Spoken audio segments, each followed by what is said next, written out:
ഈശോമിശിഹായിക്ക് സ്തുതിയായിരിക്കട്ടെ. ക്രിസ്തുവിൽ ഒത്തിരിയേറെ സ്നേഹിക്കപ്പെടുന്ന മാതാപിതാക്കളെ, സഹോദരി സഹോദരങ്ങളെ, ക്രിസ്മസിൻ്റെ എല്ലാവിധ സ്നേഹാശംസകളും സ്നേഹത്തോടെ നേരുന്നു.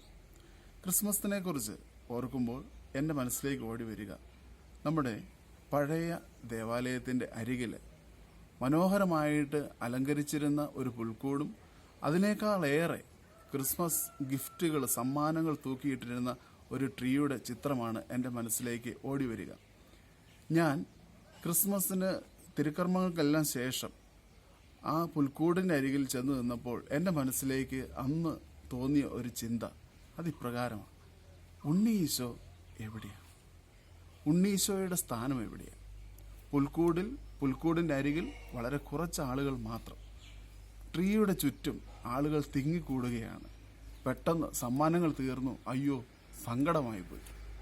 സ്നേഹമുള്ളവരെ, തിരുവചനത്തിൽ ഇന്ന് നമുക്ക് കാണുവാനായിട്ട് സാധിക്കുക ആട്ടിടയന്മാരുടെ ഒരു സ്നേഹ അന്വേഷണ യാത്രയാണ്.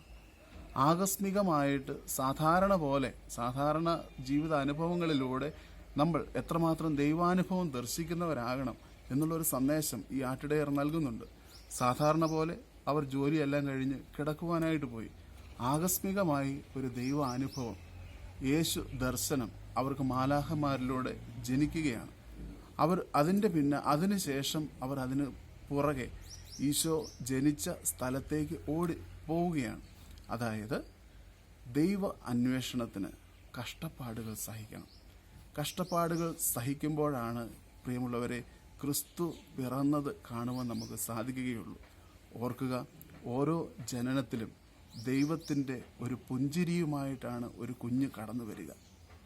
നമ്മുടെ ജീവിത സാഹചര്യങ്ങളിൽ സാധാരണ ജീവിത അനുഭവങ്ങളിലൂടെ ദൈവത്തെ കാണുവാനും, ജ്ഞാനികൾക്ക് നക്ഷത്രം ഒരു അടയാളമായി തീർന്നതുപോലെ ഒരു അടയാളമായിട്ട് എൻ്റെ ജീവിതത്തിലും ഈ നക്ഷത്രം ഞാൻ മറ്റുള്ളവർക്ക് പ്രകാശം പകർത്തുന്ന ഒരു വ്യക്തിയായിട്ട് മാറുവാനായിട്ട് സാധിക്കണം. രക്ഷയുടെ സന്ദേശം, സദ്വാർത്ത, അതാണ് ദൈവം നമ്മോടുകൂടെ എന്നർത്ഥമുള്ള ഇമ്മാനുവേൽ എന്ന പദം ഈ ദിവസം മുതൽ നമ്മുടെ മനസ്സിൽ നമ്മുടെ സ്വന്തമായി ഒരു കൂടപ്പിറപ്പായിട്ട് ഈ വാക്കിൻ്റെ ചൈതന്യം ഉൾക്കൊണ്ടുകൊണ്ട് ജീവിക്കുവാനായിട്ടുള്ള കൃപ നമുക്ക് ഈശോ നൽകട്ടെ.